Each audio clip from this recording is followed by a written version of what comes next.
everybody. Welcome to Movie Mavens, home of the spicy double feature. I am Carson Green. And I am Annie Janes. This week's spicy double feature is Sinners and Blade.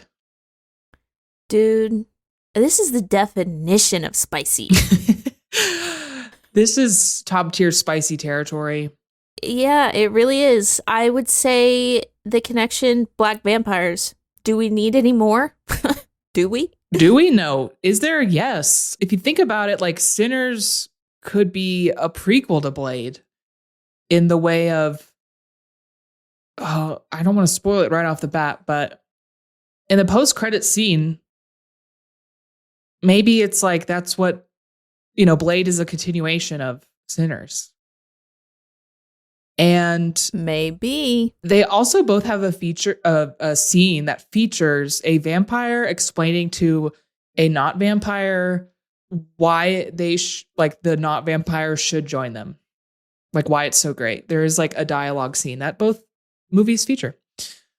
Yeah, true. But let's jump into it and start with Sinners. There are legends of people with the gift of making music so true. It can conjure spirits from the past and the future. This gift can bring fame and fortune. Will somebody take me in your eyes? But it also can pierce the veil between life and death. Listen here, this ain't no house party. Shit. Y'all ready to drink? Y'all ready to sweat till y'all stink? You want some? You keep dancing with the devil. Careful, boy. You gonna bite off more than you can chew. One day he's gonna follow you home. We got us a problem now. What the hell going on? Oh, we heard tale of a party. This world already left you for dead. I can save you from your fate. You don't need no saving. Yes, you do. And you are? I am. Your way out. Yes, Annie, I am dying to talk to you about this movie. Please hit me with some facts. This movie came out April 17th, 2025. It was written and directed by Ryan Coogler, starring Michael B. Jordan, Haley Steinfeld, and Miles Caton. Introducing him. And he was the young blues singer, and I thought he was amazing. It has a 97% on Rotten Tomatoes. Here's the description from IMDb. Trying to leave their troubled lives behind, twin brothers return to their hometown to start again, only to discover that an even greater evil is waiting to welcome them back. All right, we're going to spoil Sinners. If you care, you can jump ahead to Blade. Time codes are in the description. Carson. Yes. I'm dying to know, what did you think of this movie? Okay, Annie, thank you so much for asking. Straight off the bat, let me give you some stats here. I saw this movie 3 times so far. First time I watched it in 70mm Panavision. And the second and third time I watched it in IMAX, not IMAX 70mm. I will say this is quite strange. There was a noticeable difference of the sound mixing in these two versions, and IMAX was far superior. I'll say that. Oh shit. And I just want to mention, since you did say that this was Miles Caton's Caton? I don't know. It was his first role. I just want to say I have a lot of fun facts, by the way, that I will just be throwing out. So my first fun fact is about Miles, and he was a gospel singer. Wow. And he was actually on tour as a backup gospel singer with some famous gospel singer. He was on tour, and the casting director saw him at this concert, went up to him after the show and said, "There is a movie I need you to audition for." He had never considered acting before. Wow, he was like fucking, what's that called for sports? Yep. Where there's somebody in the crowd watching and they Yep. they go get you. Yep. He was hunted, bro. Yeah.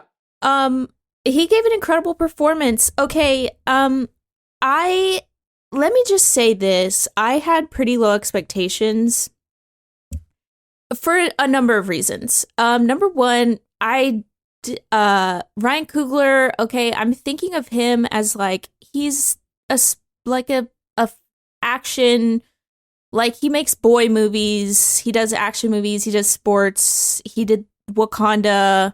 Like that's in a totally separate area of my mind. I don't really think of those people, to be honest.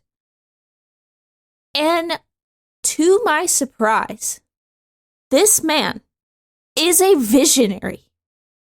There are so many themes. This movie is so layered. It's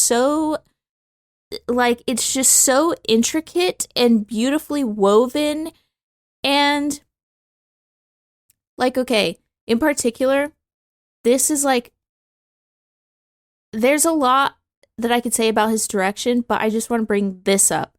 In the third act, he does this thing where he gives us, like, we're watching a scene, and he will bring in a visual from a previous scene, not in a way to be like, remember, do you remember whenever we saw this? It felt so much more like, I want you to experience these two moments right now together. Oh, I like to call those anime flashbacks because in anime, they happen too often or too soon where it's like, I just fucking saw that. That's a nice way of looking at those moments. I don't remember how I felt. Usually I don't like it when movies do that because I am like, I was there. There. Me neither. I know. But I think you're right. It was more about making you feel something by putting two images together, right? Yeah. Mm-hmm. Yeah. No, that's a good way of thinking about it. Oh my God. Let me just, but you know what? Let's talk about Michael B. Jordan, actually. Yeah. There's two of them. Again, like Ryan Coogler, I really didn't think of him as an actor. Okay. He did sports movies. He does action movies. Again, people like that live in a separate part of my mind. Yeah. Michael B. Jordan acted his ass off twice. He did it twice. Oh my God.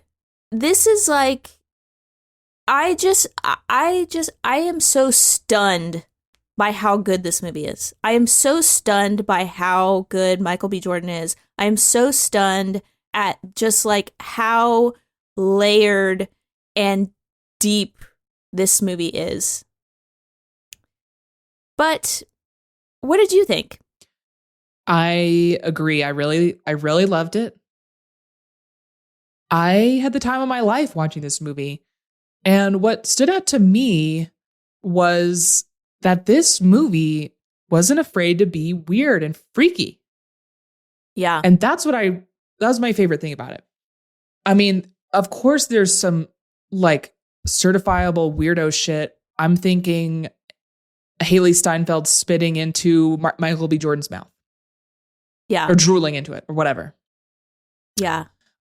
Purposefully. Mm-hmm. I'm thinking it's a little kinky. But I'm also thinking of one of the best sequences in the film, which is when Miles Catan performs in the juke joint, and we see what this movie talks about, which is that like super talented musicians have this power to summon the past and the present and future, and it's so good that maybe it also summons demons. Now, when this was first introduced, I was like, I don't know about this premise. Okay. And this sequence, it showcases the past, present, future, and the demons as well. And the way that it incorporates the past and the future, I thought was spectacular. It was a little weird, but it fucking went for it. And it was done phenomenally. I thought it was amazing. It like gave me goosebumps. It was also just like me too. A testament to like art, which I thought was awesome. Yeah. But when it comes to summoning the demons, still at this point, I was like, I don't really see the connection here. Like it's this way because you say it is. However, by the end of the film, I feel fully satisfied by how that all worked out, and we'll get to it later. You know what other scene I thought was so weird that I fucking loved was the Irish song. Yeah. I thought it was so weird and wacky that everyone was singing and dancing along, including Michael B. Jordan, to this Irish river song. And that was weird and freaky. I had a lot of fun with that. I do want to circle back on the kinky stuff for a second. You and I think, have we could like come down hard on sex in films.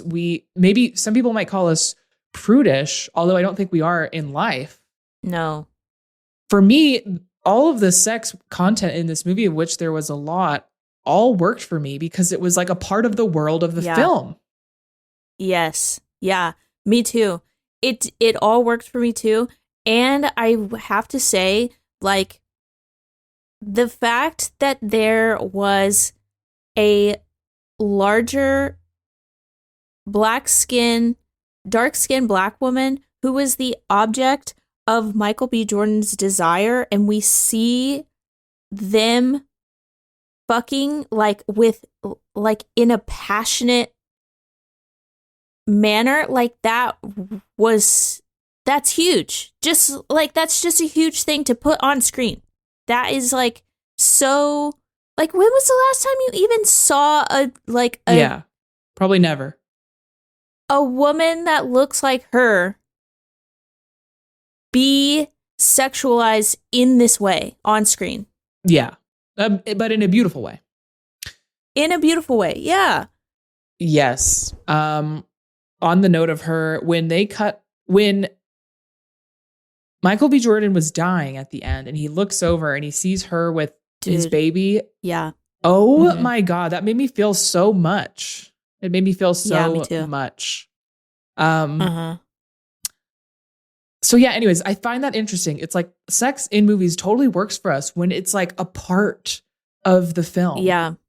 And it was in this movie. Like all the times they just even talk about eating pussy, like for some reason it just like slots right in to the themes and what the movie's doing.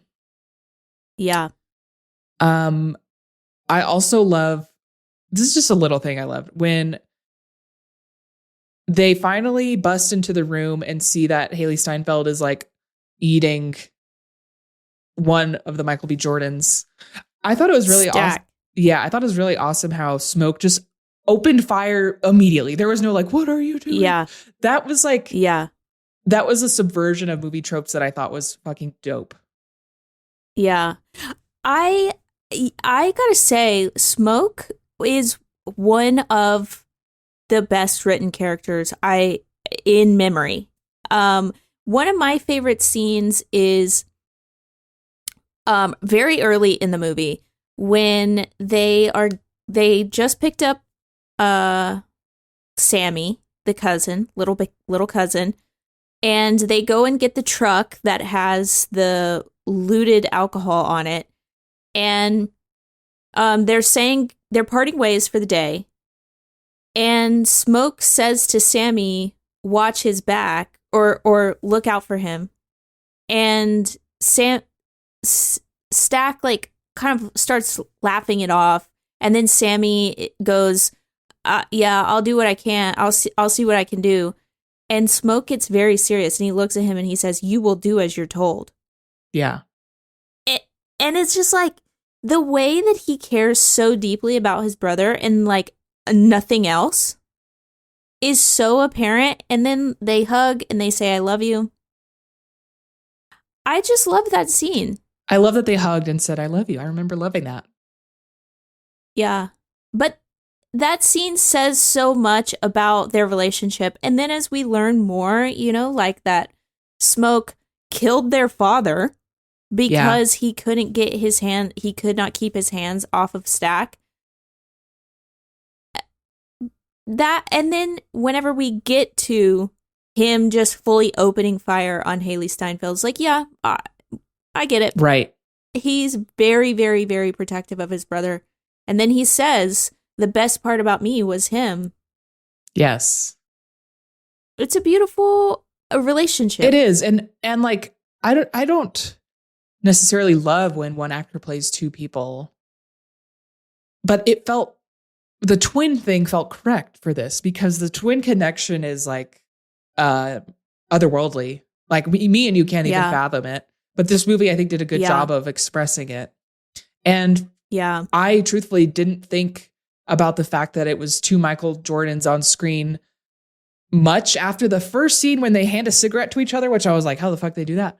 After that, I was just like fully immersed and never thought twice about the fact that like it was two of the same exact guy. Yeah.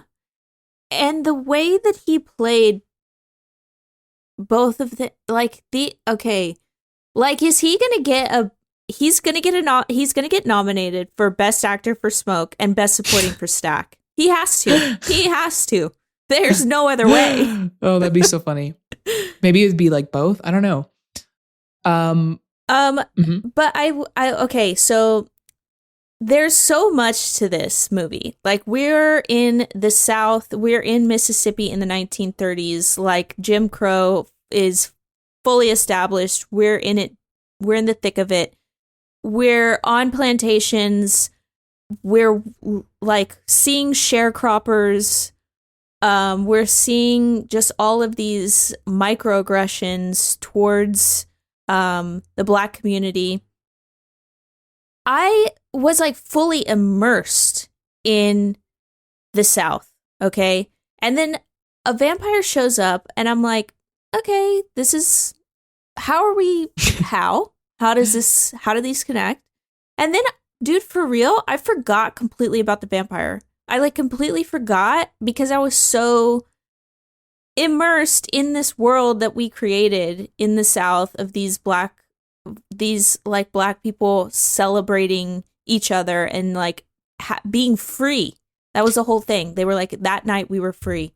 It took a really long time to get to the vampires. Like they let it build and let the story develop and let the characters develop, which I think was very bold and was the correct move. I knew I never once wasn't like, and when do the vampires come in? But still, I loved how much we got to know everybody before shit hit the fan. Yeah, me too. I know, me too. And then whenever they did, like it's like the cut scene to them just outside of the juke joint. The cut scene from like everybody inside having so much fun and it just being like this huge party and a huge success and the drinks are flowing, the music is jamming, everybody's dancing, people are fucking, like it's a great time.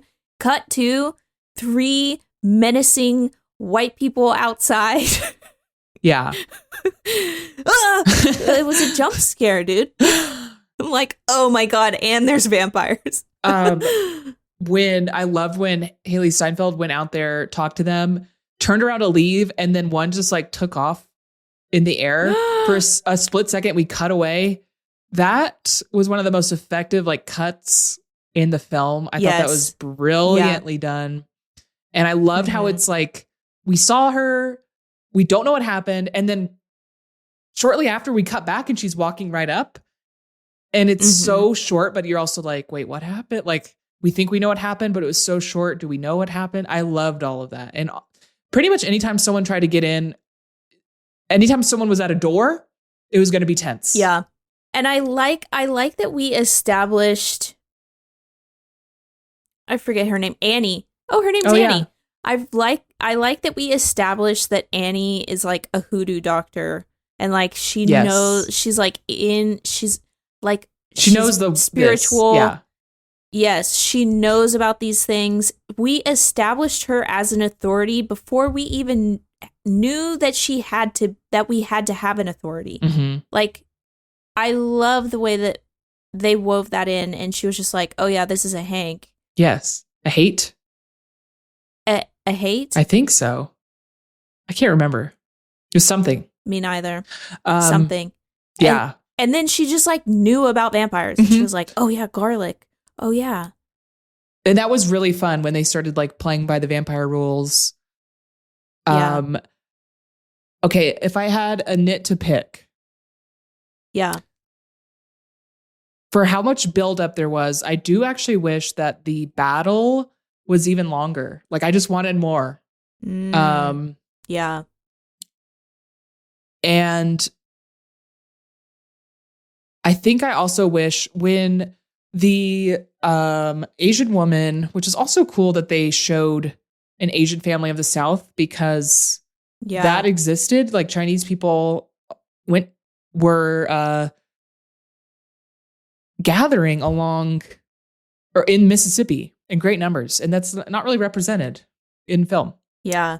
So when she decides to like let the vampires in so she can save her daughter, which I thought was a smart reason, by the way.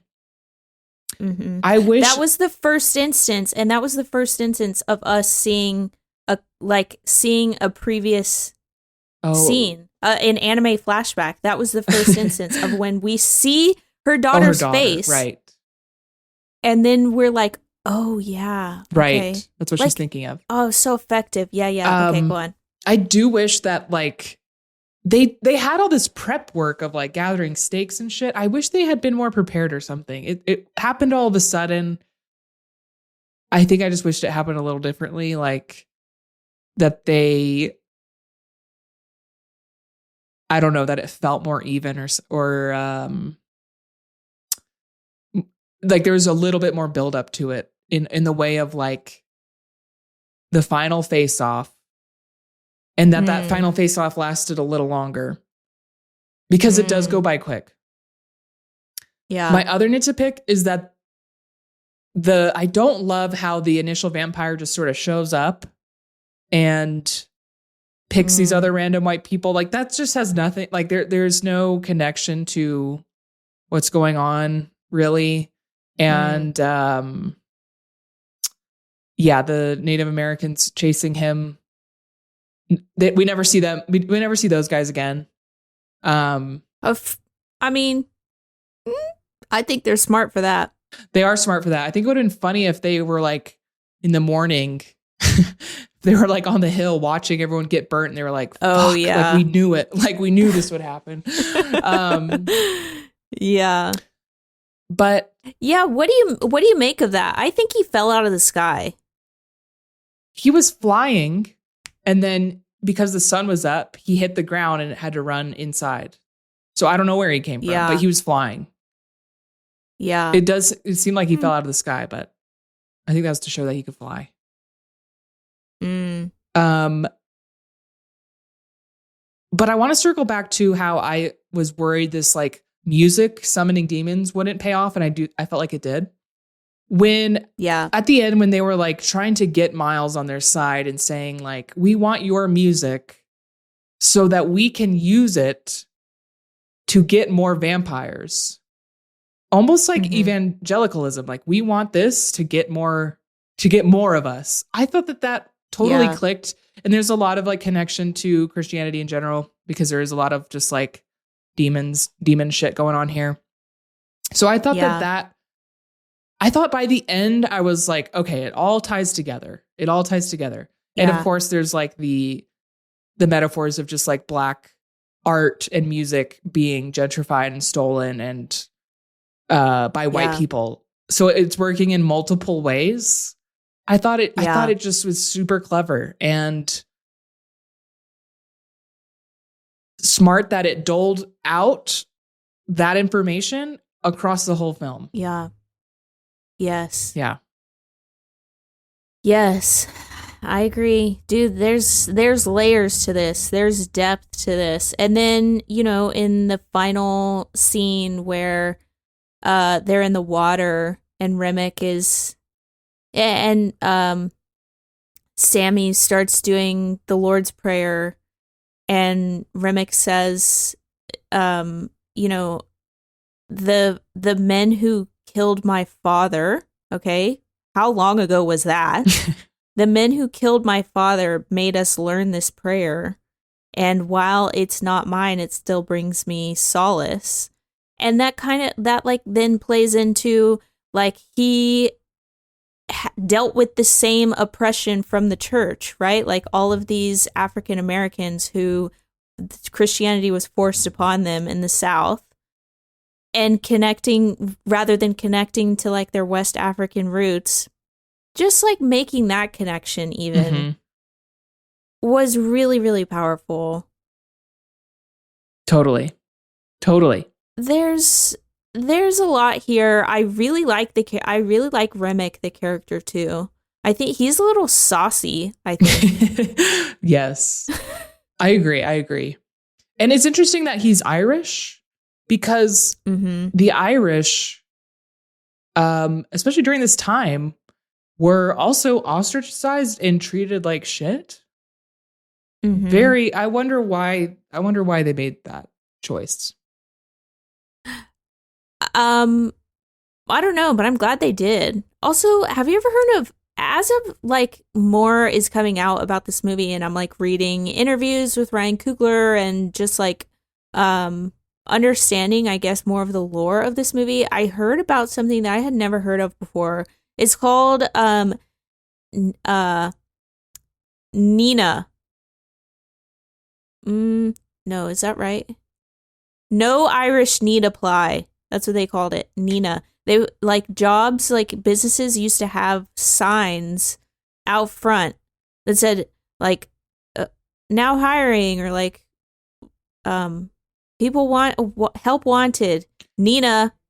Yeah. I had no idea. I'd never heard of that before. It's crazy. Yes, it's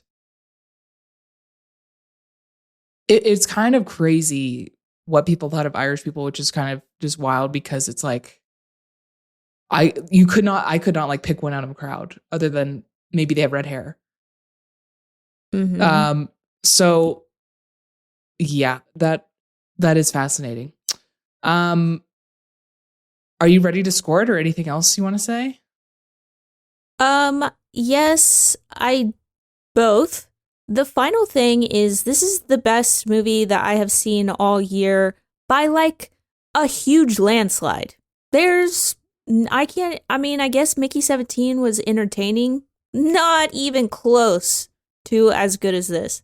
Not even close. This is a perfect movie for me. This is a 10 out of 10. Wow. I'm gonna see it again before it leaves theaters. I'm gonna see it for a fourth time. Wow.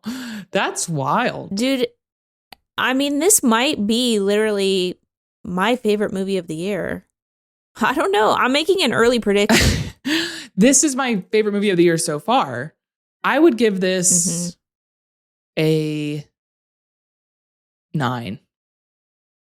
Movie Maven scored 9.5 out of 10. Listen, there's no wrong answers, but interesting choice.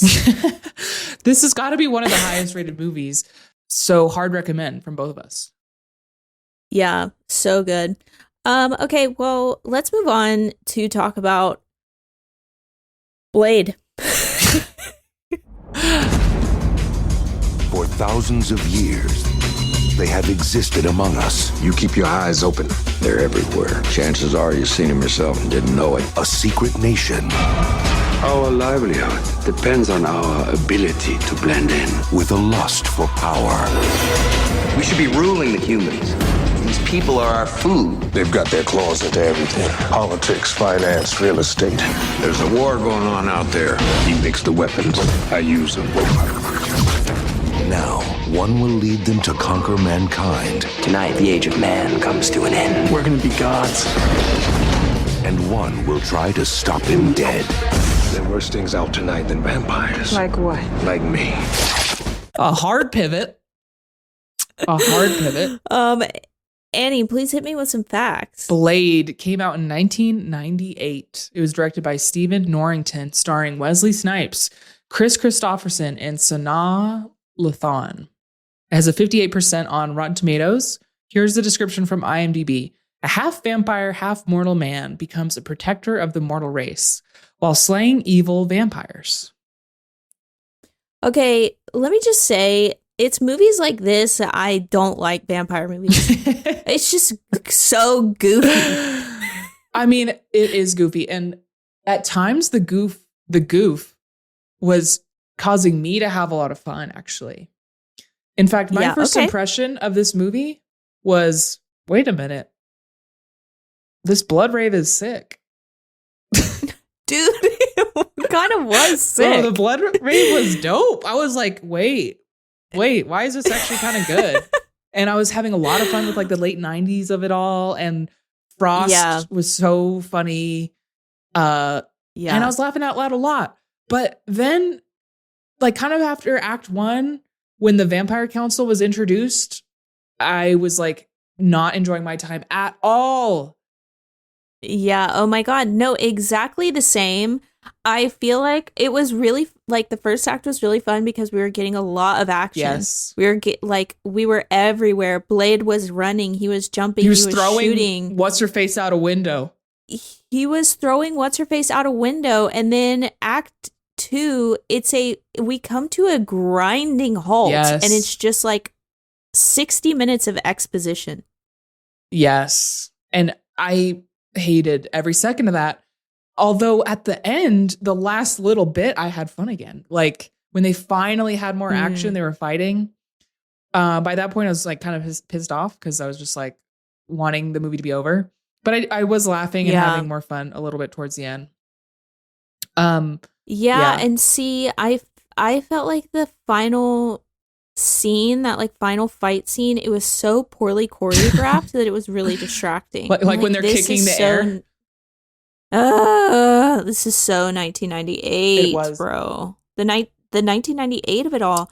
Can I just pick one very, very specific bone? Yes, pick it. Okay. In almost every scene, and I'm talking just about every scene, I'm going to say like 85 to 90% of the scenes, everyone's head was cut off. Oh. Like the camera stopped in the forehead. We call that headroom in the industry. There wasn't enough headroom is what they call that. It really bothered me. Interesting. I did not notice that at all. And it is normal to cut there if the shot like is close up, like to the neckish. It was in every shot. It doesn't matter how wide it was. Yeah. That is rough. I did not pick up on that at all. That's so funny. I'm so sorry about there that. was some it really bothered me. There was some really interesting choices in terms of how this was shot and also just like how they relayed hella information. Some of it was just like unneeded. Were you picking up like, because I was picking up a lot of Matrix vibes, which is weird because this came out one year before the Matrix came out. Yeah. Mm-hmm. And it's like, it came out so soon to the Matrix that I have to believe the Matrix was in production and knew what it was going to do. And maybe that was just the 90s. It's just like long leather jackets were just the thing. But I was reminded a lot of the Matrix watching this. Obviously the Matrix is like infinite worlds better than this movie. Yeah. And sadly, this does suffer from something very common in 1998 in that we have two female characters and neither of them really have very much going on. Yeah, I think our main woman character, the fact that she is the blood doctor. What is it? A blood doctor. Blood doctor. What is it? Hematologist. That was cool, and I like that she was like trying to figure out the cure. So I think she had a little something going on. Is the other female character? Are you referring to the mom?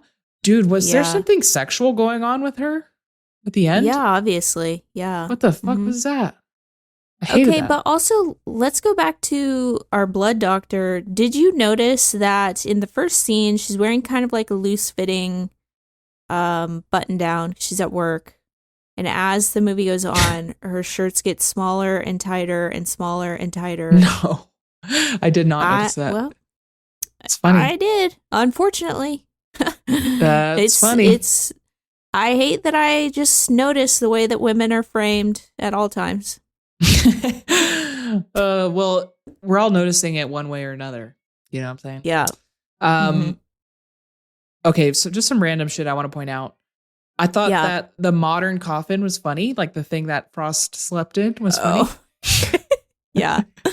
Yeah. There's this character named Pearl who is like a person, I think. It was giving Jabba. It's Jabba. That was crazy. At this point I was like, this movie has left the building. Like what is going on? What is that thing's voice? What is the fuck is going on? Uh-huh. Like, yeah, seriously, I laughed out loud. I'm like, where are we? What's happening? Uh-huh. And last thing I just want to say is that some motherfuckers are always trying to ice skate uphill. One of the best lines from the film. Okay. Yeah. Blade I don't remember that at all. He says it's like a famous line from the film, I'd say, but he says it during the climax when he's fighting Frost. He says some motherfuckers are always trying to ice skate uphill. Okay. I mean, yeah, that is so true. I too just want to mention one more thing.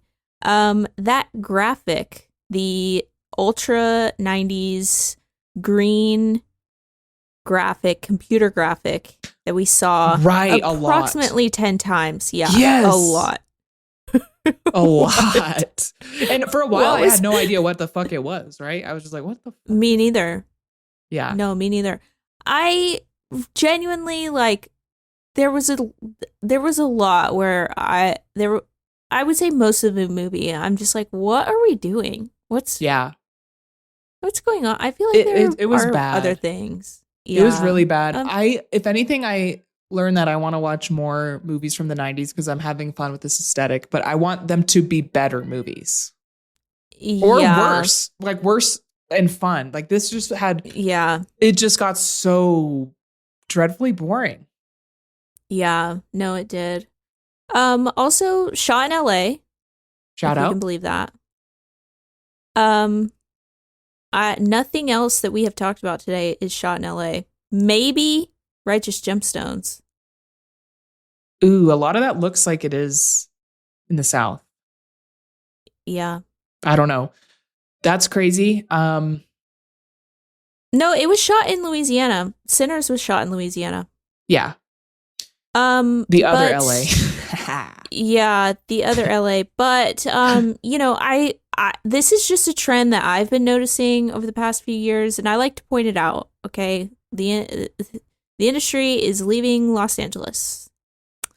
Well, but this movie, Blade, was shot in LA, and it looks like New York. It does look like New York. I don't know if it's the blue that they're putting on it or something, but I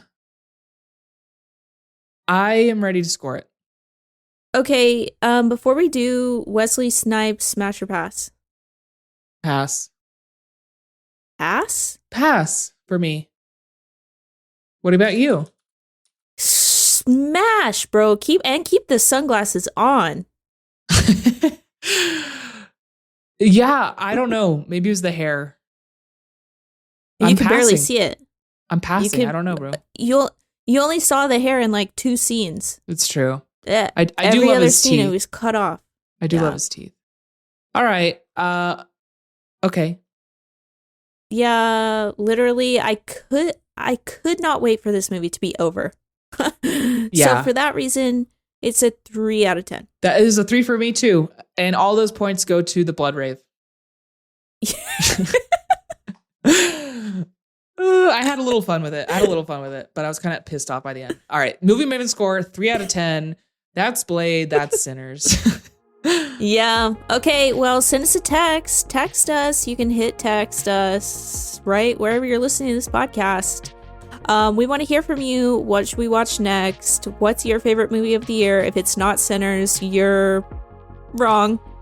And that's it. Write us an email, moviemavenspodcast@gmail.com. That's going to be it. Movie Mavens all the way out.